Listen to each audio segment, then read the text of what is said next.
Dinisarmahan ko yun eh. Inagaw ko baril yun eh. Dalawa, Super 38, tsaka isang 38. Tapos, inasa ko yung Super 38 eh. Nang ayaw pumutok.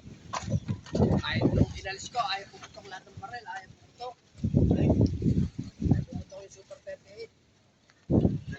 Palpak. Inasa ko ng baril ko eh. Ayaw. Mga mister.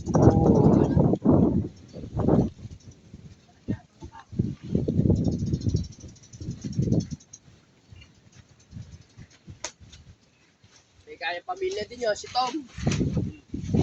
Kaya pamilya yun. Ang kapatid din yung mabait.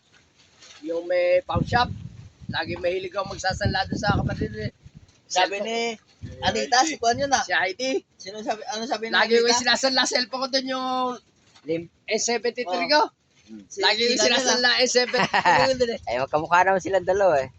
Lagi ko sinasanla nila. Kapatid S73 dito, di ko ko doon eh. nakita yan. Magkamukha lang silang dalawa. Si Ina lang mapayat-payat ng konti. Mabuo. Talaga ako, baldog ang katawan. Long hair yan, yun na. Sabi siya dito, wala pupunta ang tropa. Lagi naman Kaso ako si napaiwan. Tom, kaano yun, kabro ko yun eh. Ka-guardian skin eh. Gagaya ko na yan. Ka-guardian skin eh.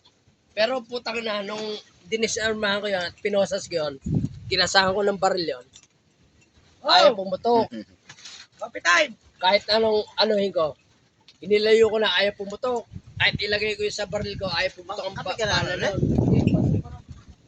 Binigay ko kay Toribio, si Toribio, yung pulis.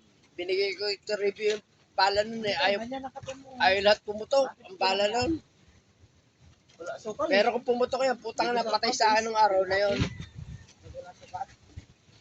Kaso, di pala ako kumus di ako sa sukal. Armahan ko yun eh. Kunti lang, hindi yan. Mga vlogger na gwapo. Dito sa Naik. Kakagulo mga chicks dito. Hindi nila malaman kung sinong Si Tom, si Tom, noon maoy talaga yun.